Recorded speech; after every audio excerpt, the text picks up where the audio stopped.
All right, friends, this preface to One Guest Town on episode 42 of the Spicer Speaking podcast. Pleasure to be visiting with the gentleman whom I've interviewed more than a few times before about no shortage of topics.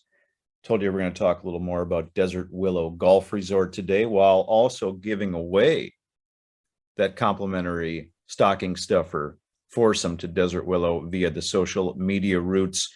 So welcome to the Spicer Speaking podcast. Not going to butcher his name, at least try not to.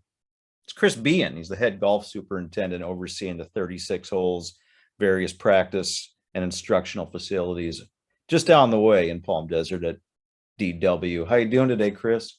I'm doing great, Judd. Thanks for the invite. Always a pleasure to talk to you. Always a pleasure to visit with you, my friend. It's been a spell since we've talked for an article or an interview. And I know several of your Desert Willow colleagues have been on the podcast, but I think this would be your maiden voyage. Of course, you've been busy of late at Desert Willow. It has been and continues to be the annual overseed season. We've got the Firecliff back open, about 2.5 weeks away from the Mountain View coming back to us. How did it go? Did you feel for the Firecliff this year? The weather was a little better than last year. It wasn't quite as warm, so it made it a little easier to get a better stand of ryegrass in without the competition from the Bermuda grass. So all in all, I think we did pretty well. It's holding up to the unbelievable amount of traffic we have out here with basically every tee time filled every day. So, but it's hanging in there. You see a little bit more after you get that first frost, which looks like it's coming this weekend, and then we'll know a little bit more exactly what it looks like. But so far, so good. A lot better than last year as far as the weather. So that was nice. And you guys, whether it be 18 holes or 36 holes, typically have a lot of traffic, certainly during the impending peak season months. You guys, with the Mountain View course, you go later than most other courses or most other properties, deep into December, almost to the new year with the overseed season. Why do you do that?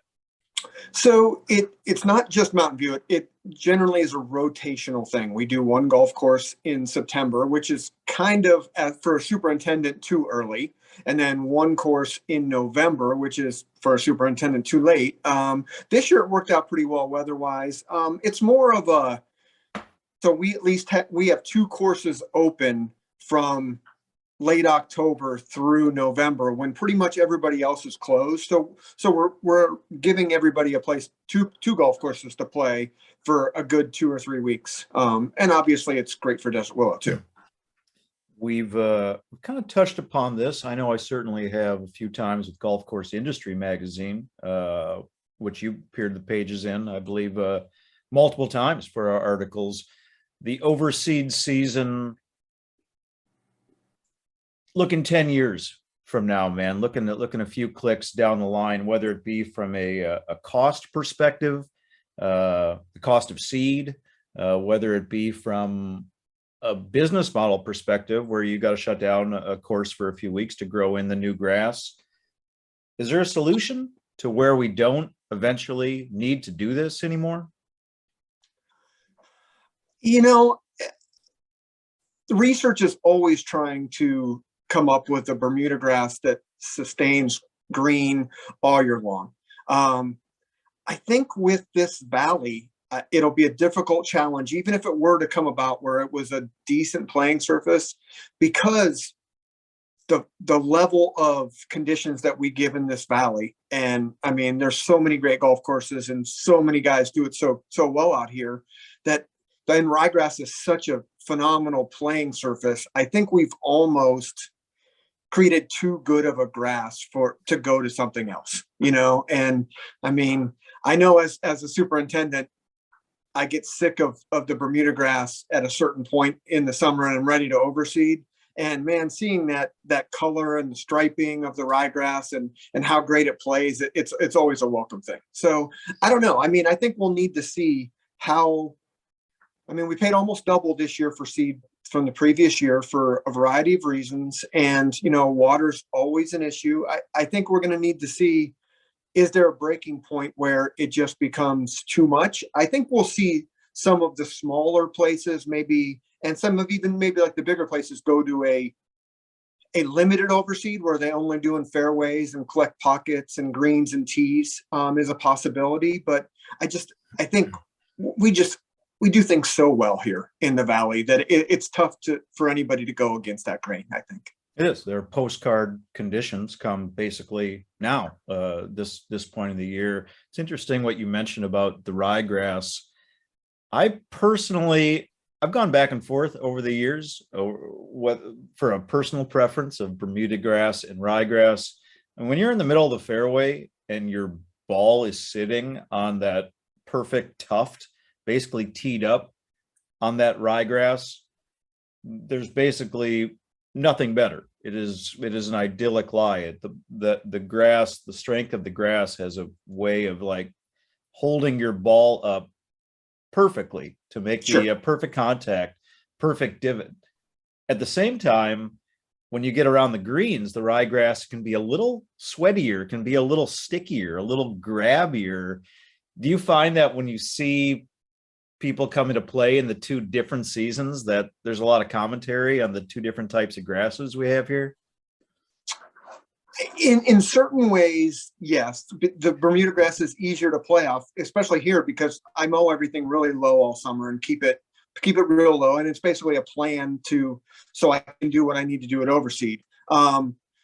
Basically, that's why I just hit every ball down the middle of the fairway and hit every green, so I don't have to deal with that.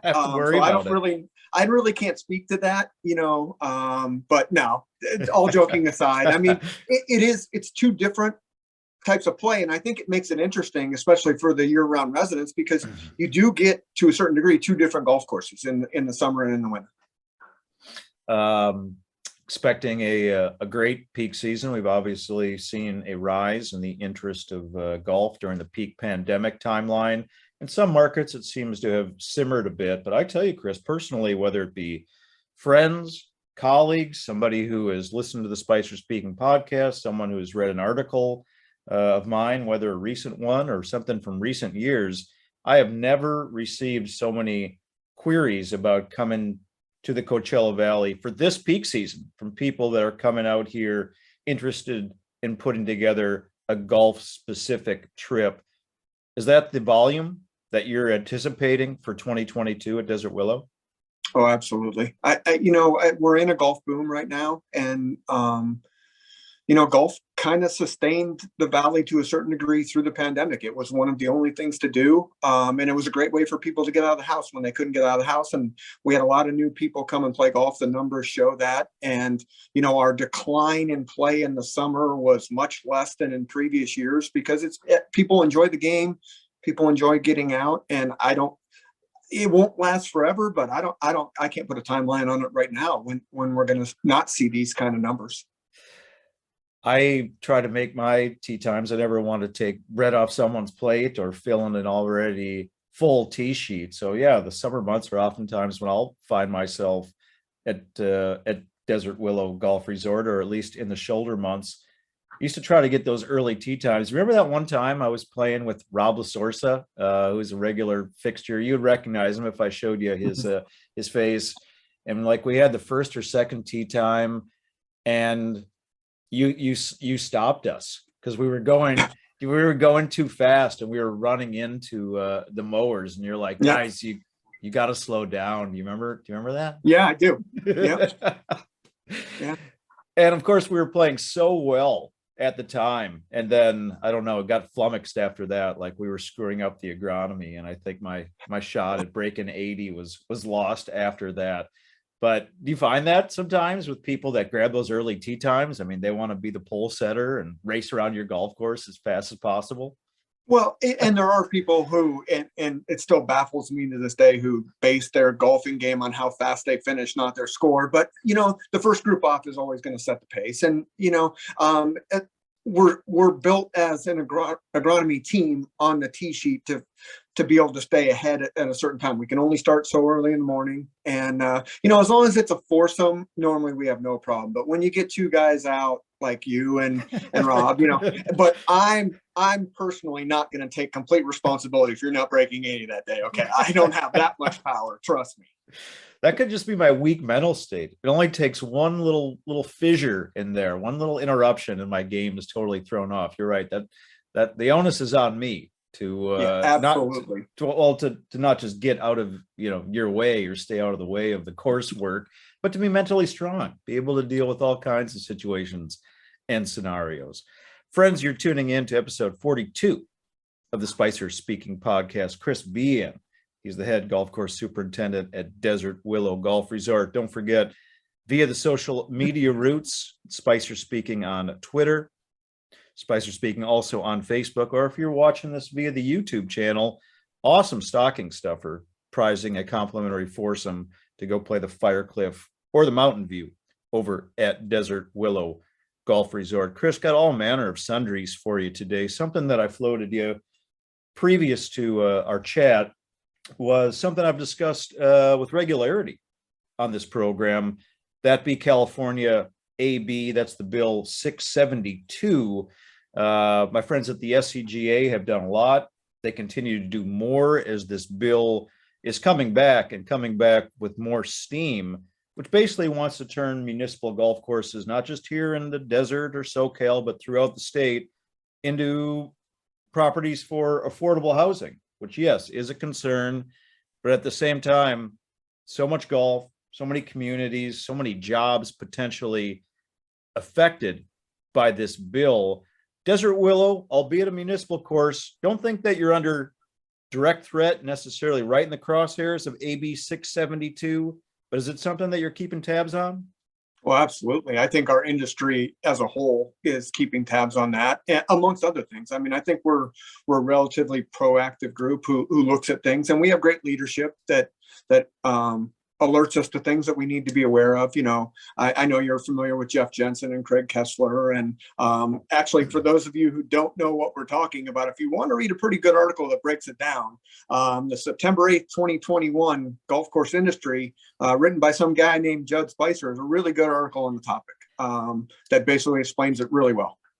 I appreciate you saying that. And the gents that you reference are both sources in that article, and the SCGA has come out as recently as this week with continued branding, continued messaging. This is a 2-year bill, which, again, right at the turn of the year, it's coming back, and it's coming back as a better crafted bill. What I've told at least the folks at the SCGA is use the superintendents as extended messengers of what you're trying to say, because people like yourself, your colleagues, people in your trade, you're concerned, I can only imagine, about the jobs impact that this bill would potentially have on your profession, on your workers.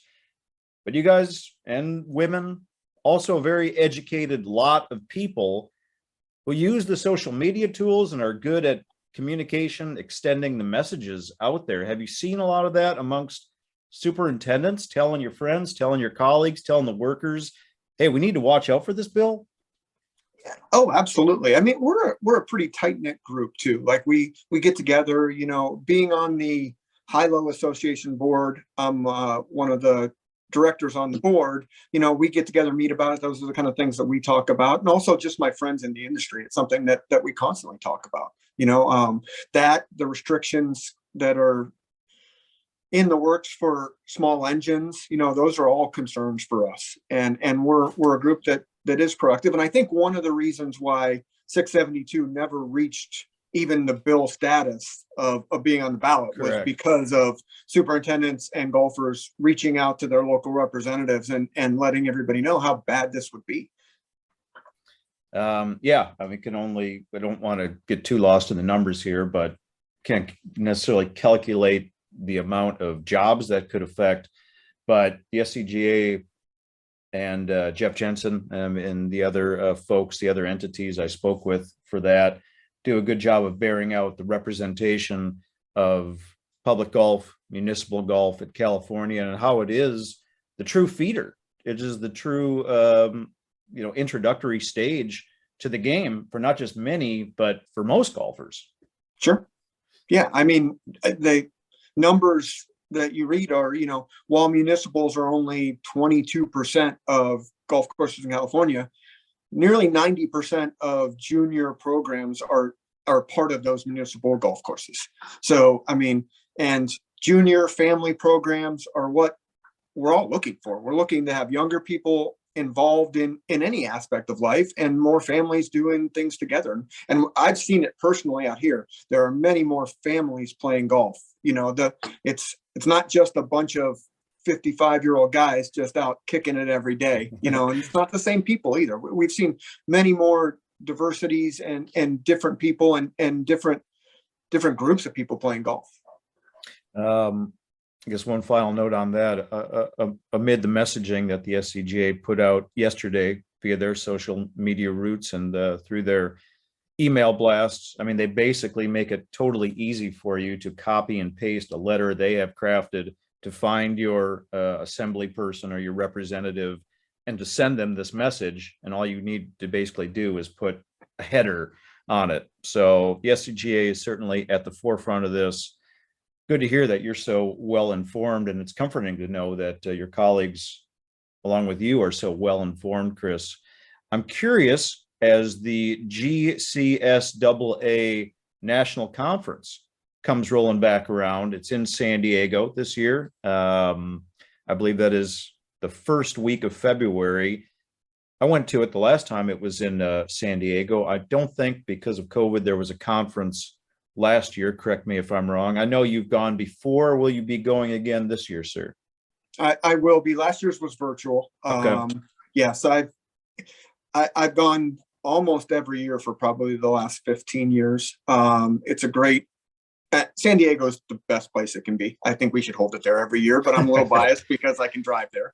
But it's a great opportunity to take some classes and meet some different people and just have conversations. You know, a bunch of like-minded people in the respect of their profession getting together. And you know, it's funny. I went to Arizona to help oversee the golf course a couple of months ago, and one of the people there that was there was from Virginia, and he was taking videos of us overseeding because he needed to send them back to the people, because he was like, nobody's going to believe what you guys do. Like, it's crazy, you know? So that's the kind of thing that's really cool. And he's going to be at the show, and I'm looking forward to sitting down and talking with him. And, you know, that's the kind of real benefit of the conferences, aside from the education.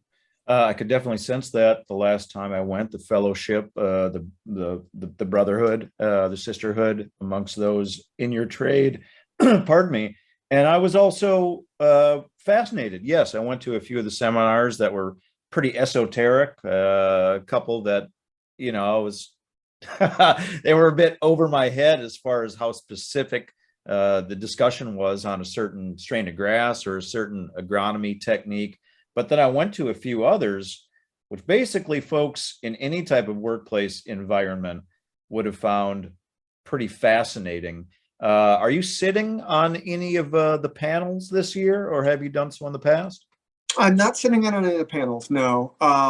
But to what you speak of, like, the classes range from everything from something pretty high level as far as implementing a new green system into your golf course, going from an older Bermuda grass to one of the ultra dwarfs, to something as different as stress management, mental health illness. You know, there's classes on everything, and it's really great to be able to mix it up. And you know, I did a mental health class a couple of years ago, I believe in San Diego and San Antonio, I think. You know, which was where it was a few years ago. And that's just it. Being able to choose your classes and choose different kinds of classes is really nice. It's interesting that you specify that one, because I went to that one in San Diego. I guess it was maybe 3 years ago. And that was the one I did not necessarily expect to hear or learn all the things I did. And there was so much empathy. I mean, the folks in your trade, you're under a lot of pressure. You keep some strange hours. There's a lot of expenditures at stake. There's a lot of labor considerations at stake.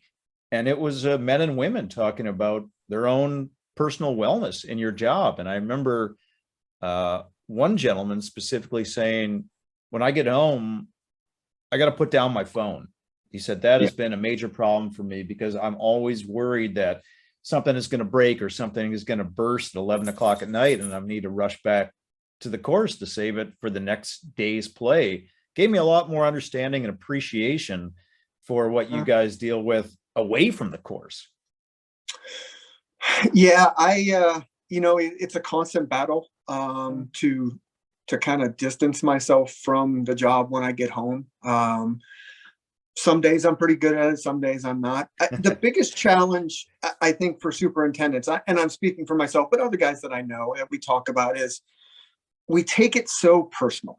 Like, one of the main things you find out is you don't refer to it as your golf course, because it's not. If it's a country club, it's the members, it's the owners, and here it's the cities. But we take such pride in what we do, and the losses mean so much more to us at times than the victories. You know, when somebody complains about something, we take it personally, and it's hard not to take that home sometimes, and not just be angry. And it's a battle, it's a fight, and it's something I've gotten better on as I've gotten older. But still, there's days where my wife can just tell the moment I walk in the door that I didn't have the greatest day, just by the look on my face. And maybe it's 20 years of marriage, or maybe I'm becoming more transparent. I don't know. But, it is. And once again, I'm not blaming you specifically, Judd, but, the whole podcast website, we read those, and when you take, a golfnow.com or whatever it is, and you read a review of somebody who didn't like your golf course, we take it personally. Don't read the comments, man. Don't read the comments. But it's good to read them, because you might see some sort of a pattern where, we don't get a lot of complaints out here about golf course conditions, but our bunkers are something we're constantly working on, because it's something that I'd read that, we need to work on our bunkers. So it's good in that respect. It's interesting when you go on those articles, I guess, kind of that ilk. More specifically, if you went on like greenskeeper.org, that is a balance of, and those are very thoughtful, sometimes very deep reviews. But if you go just on the kind of a general golf and travel article or golf course breakdown article, I think people, just like a Yelp review, are more inclined to post something that might be toward the pejorative than to say I had an excellent time, was perfect conditions. Like 7 out of 10 people are probably going to post something that they had a problem with. Sure. And I'm no different than that. When I go to a restaurant or something like that, and the meal's great, I appreciate it, I tip well, but I never think about writing a review about how good it was. But when it's bad, the first thing you kind of think of in this day and age, because of what I go through, I never do post that. But you are more inclined to view the negative than the positive. Sure. Somebody, or perhaps a group of somebody's, that probably doesn't care if you had a good day or a bad day. They're going to lick your face nonetheless. Is your on course friend, or I should say friends. I know that you've got several dogs, as do I, but including one whom I believe I've seen on the course with you. You have a golf course dog, correct? Yeah. We, when I say we, I mean my wife, showed up with 2 dogs 8.5 years ago without my knowledge. She rescued them, and one of them's name is Tux, and the other one's Bowtie. And Tux has become the Desert Willow dog. He doesn't come every day. He gets the choice every day whether I put him down next to the door and he makes that decision to come with me out to the truck, or run back upstairs and hop back in bed. But he comes out here quite often, enjoys riding on the golf cart, enjoys running next to the golf cart. He's extremely golf course smart. He will not walk on the green, on the putting surface, until I tell him it's okay. He's never walked through a bunker. And he's a great golf course dog. He really is. He's also got his own social media handle, does he not? He does. He's got his own Instagram page at Desert Willow Dog. Posts videos, and he posts pictures, and sometimes he has some commentaries on the job that I'm doing or not doing. So he's very strong-willed. Well, Chris, we're of course amid the holiday season. I trust that Tux and his canine brothers and sisters probably got a couple bones coming. I'll ask you lastly, what do you got coming for this holiday season? Been naughty, nice?